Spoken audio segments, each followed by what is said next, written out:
Obrigada, senhor presidente, senhores senadores, senador Waldir Raupp. Como diz Vossa Excelência, hoje o Senado Federal vive um momento bastante agitado. Temos em funcionamento a comissão que analisa a questão do processo de impeachment contra a presidente Dilma e a Comissão de Constituição e Justiça, que está fazendo e promovendo um debate extremamente acalorado a respeito da uma proposta aprovada na Câmara dos Deputados sobre mudanças na Lei Maria da Penha, senhor presidente. Mas, dentre esses dois debates nos quais estou envolvido, fiz questão de vir aqui à tribuna para fazer esse breve pronunciamento diante, principalmente, das notícias da noite de ontem. E eu aqui me refiro à reunião que aconteceu entre o presidente interino provisório Michel Temer e os governadores do Estado. Ou seja, o presidente fez um acordo no dia de ontem com os governadores dos estados para, em troca, vejam bem as senhoras e os senhores, para, em troca da renegociação das dívidas dos entes federados, ganhar o apoio das suas bancadas, das bancadas estaduais, para aprovar a PEC 241 de 2016, a chamada PEC da maldade, a PEC que atrela os gastos públicos à variação da inflação. Aquela PEC, nobre senador, que diz que, a partir do ano que vem, governador João Alberto, Vossa Excelência, que vem de um dos estados mais carentes do Brasil, como eu, como o senador Jorge Viana, como o senador Waldir Raupp, que aqui estão. Somos todos do norte e do nordeste de estados que vivem problemas drásticos, não momentâneos, mas problemas históricos. Essa PEC que ele encaminhou semana passada para cá e que acabou de selar o acordo com os governadores para ter o número de votos necessários à sua aprovação, é aquela que engessa, que diz que, a partir do ano que vem, o gasto público só poderá crescer de acordo com o índice inflacionário. Veja, os medicamentos foram reajustados, eu não digo reajustados, foram aumentados recentemente, subiram mais de 3 pontos além da inflação. Mas o serviço público não vai poder subir. Isso significa o quê? Além de não poder garantir um serviço público de qualidade, significa desatrelar as verbas da saúde e da educação. Significa promover uma diminuição significativa da aplicação dos recursos públicos nesse setor. E, enquanto isso, o que acontece? Os juros vão lá para cima. Todos tínhamos a previsão de que os juros já começassem a baixar a partir de agora, visto a queda da inflação. Não. Mas o novo presidente do Banco Central, que até ontem era o sócio e o economista-chefe do maior banco privado do Brasil, que é o Itaú Unibanco, disse que não. Que, pelas condições do Brasil, os juros só poderão começar a cair lá para o final do ano. E quanto custa isso do ponto de vista de reais? Muitos bilhões, talvez muito mais do que eles fizeram. Mas, enfim, eu considero esse acordo, no mínimo, lesivo, principalmente aos estados mais pobres. Assim como o governo federal, a proposta faz com que os estados também deverão limitar os seus gastos em áreas como saúde, educação, previdência. Em contrapartida, o que o governo federal lhe propôs a esse governo provisório? Além de não permitir que não haja nenhum pagamento da dívida por 6 meses, ou seja, até o mês de dezembro, ele propõe um alongamento da dívida por 20 anos, além dessa carência, repito, de 6 meses, o que, segundo os cálculos da imprensa, deverá custar, no mínimo, 50 bilhões de reais, mas nós sabemos que é muito mais do que esses 50 bilhões por eles projetados inicialmente. Aliás, são o zero e vezero de errar as previsões, porque o impacto daquela lei do reajuste que foi aprovada, eles disseram que foi e foi a imprensa, o jornal Valor Econômico, salvo engano, que veio dizer e mostrar tecnicamente que o impacto era muito maior do que aquilo que o governo estava anunciando. Essa proposta, ela ajuda muito os governos dos estados ricos, e eu trago aqui, como fonte, o jornal O Globo, do dia de hoje, senador Jorge Viana. Senadores, está aqui o Globo. Da dívida que os estados têm perante a União, o estado que mais deve é o estado de São Paulo, que por acaso é o estado mais rico. que, por acaso, é o estado mais desenvolvido do Brasil. Ele deve mais de 221 bilhões de reais. Depois do São Paulo, vem o estado de Minas Gerais, que deve quase 80 bilhões de reais, seguido do Rio de Janeiro, outro estado do Sudeste. Repare que são os estados do Sudeste, quase 71 bilhões de reais. Seguido vem lá o Rio Grande do Sul, lá no sul do país, no extremo sul, que deve 52 bilhões de reais.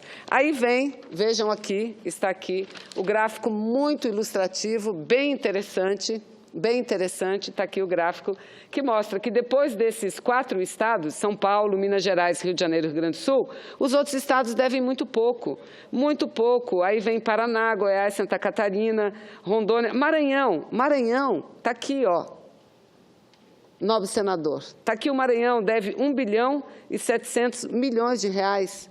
O Estado podia ter se endividado, como fizeram os outros, para fazer obra, aplicar nisso, naquilo, naquele outro. Não, mas tiveram a responsabilidade e não se endividaram.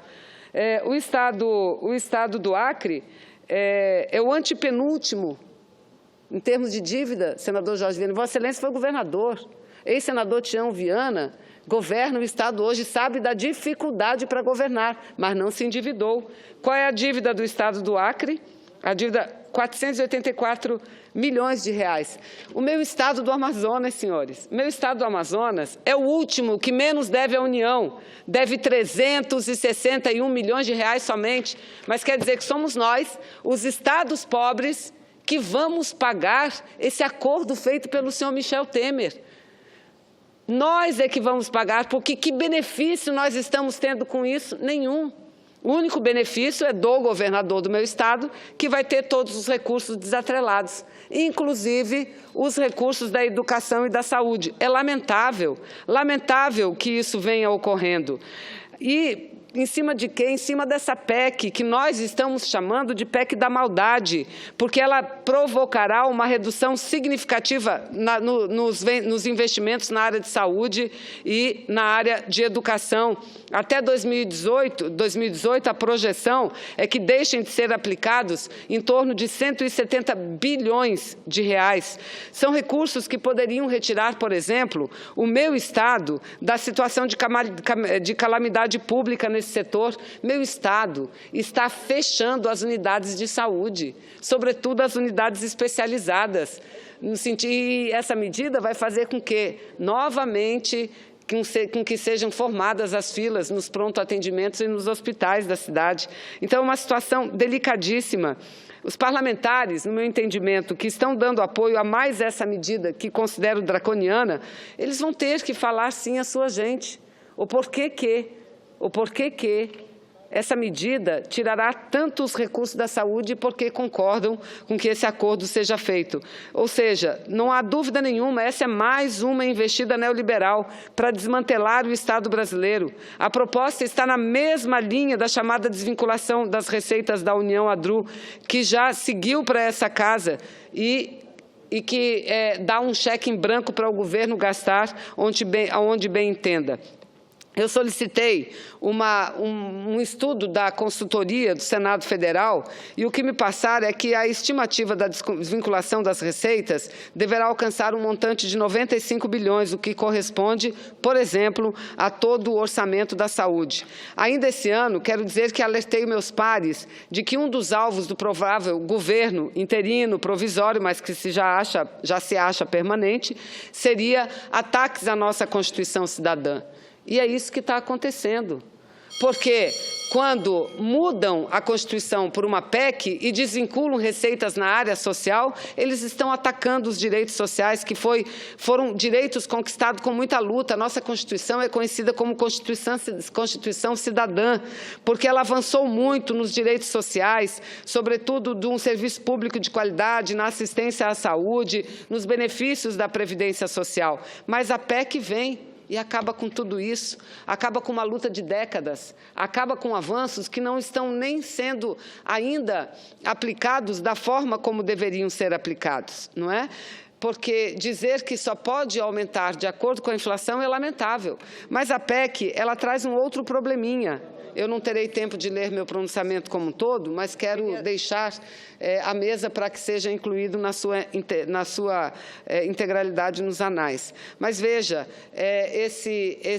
essa PEC diz o seguinte, que os entes que desrespeitarem e aplicarem recursos acima da variação da inflação, eles serão punidos. Punidos com o quê, senador Valdir Raupp? Punidos com a não possibilidade de dar qualquer reajuste aos servidores, punidos com a não possibilidade de contratação, mesmo que essa seja para substituir quem se aposentou ou quem faleceu. Ou seja, é lamentável que nós estejamos vivendo dias assim. E tudo isso acontece em pleno processo de impeachment. E eles dizem o quê? Que o Brasil não pode continuar convivendo com 2 presidentes, que a presidente Dilma, que está lá no Palácio do Planalto, no Palácio da Alvorada, que ela virou uma sombra. Sombra é quem chegou pelas portas do fundo no Palácio do Planalto. Chegou provisoriamente, mas já mudou tudo, inclusive a política externa. Eu não sei em que país nós estamos vivendo. Chegou provisoriamente, mas está mudando tudo. As bases da política de Estado, dos programas sociais, a política externa. E lá na comissão do impeachment, o que nós estamos vendo? Eles dizem, nós só estamos aqui para cumprir uma formalidade. Se ela cometeu crime ou não, não importa. Importa que pelo... Eu estou concluindo, senadora. Importa que pelo conjunto da obra ela tem que sair. Eu lamento muito. Senadora Ana Amélia, infelizmente, eu já encerro o meu pronunciamento, que Vossa Excelência sabe que nós estamos em 2 debates. Mas Vossa Excelência terá a oportunidade de falar em momentos muito importantes para debater o assunto aqui. Eu tenho que voltar para a nossa comissão, para a CCJ, que eu fui a autora do pedido da audiência pública e já estou ausentada, minha ausência já tem um tempo significativo de lá. Eu peço mil desculpas, senadora, Vossa Excelência sabe o quanto eu prezo pelo debate. Muito obrigada.